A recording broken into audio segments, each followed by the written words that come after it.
If you're into politics, it's exciting living in Iowa. I know some of you just made your favorite flyover joke or laughed imagining our lack of anything exciting out here in the middle. Every couple years we enjoy a parade of wannabe politicians putting their feet into the proverbial water. To make a go of it in politics means you have to kill it in Iowa. If you can't do that, New Hampshire and anything else doesn't matter much.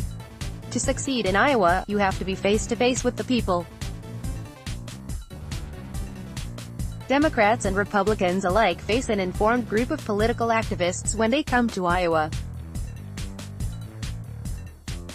We've seen it all and been lied to before.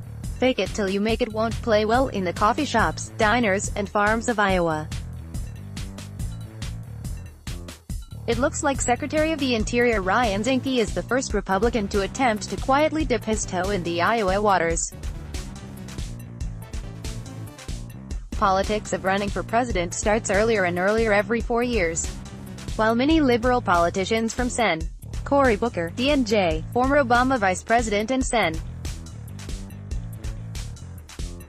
Joe Biden to billionaire leftist Tom Steyer are a handful of the many in the Democratic Party who are expected to battle it out for the privilege of taking on President Donald J.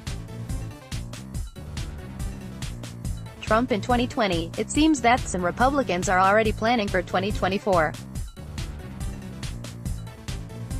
Who would have thought that within the first 2 years of the Trump presidency, one man is already planning for 2024? Politico reported on May 4, 2018 that Interior Secretary Ryan Zinke has hired Iowa Republican political consultant Chuck Loudner for a position with the National Park Service, an Interior spokeswoman confirmed today. Interior hired Loudner a few weeks ago, spokeswoman Heather Swift said, though she did not say what his job he had taken. Politico reported that Loudner was an advisor to the Trump campaign in my home state of Iowa and he had also worked on Sen. Rick Santorum's RPA campaign in 2012. Loudner is a well-known political figure in Iowa and is a former executive director of the Republican Party of Iowa.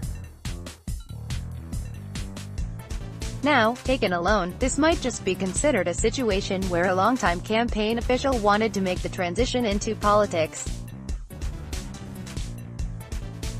But there is more. I wrote in the Des Moines Register on April 3, 2018 that a polling firm has been calling Iowa Republican voters to test Zinke's name recognition for a possible run, presumably in 2024.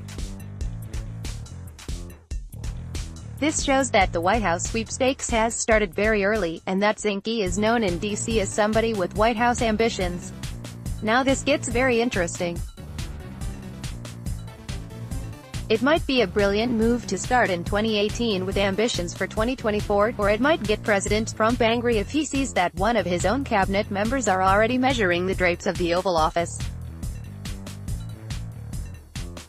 Regardless of how President Trump feels about it, he won't be president forever. If Sec. Zinke is preparing to take his show on the road in Iowa, modeling Santorum's method is a good idea. I had Senator Santorum in my living room in the most liberal county in Iowa. I met him several times. I had a beer with him in the Amana colonies at a hometown brewery. My kids took pictures with him and we got to know his sweet daughter who was often with him. And I was not alone. Santorum did that all over the state. His ground game was unbeatable. He went face-to-face with Iowans from county to county. We watched him field the tough questions and he won a following by outworking his opponents. If Secretary Zinke is willing and able to do that, it will take great sacrifice and hard work. Both of those things are respected in Iowa. It remains to be seen just how far Sec. Zinke is prepared to go, but he is definitely tickling the fields of Iowa. Will he hit a home run or wind up grounding out on the field of dreams like so many others? We shall see.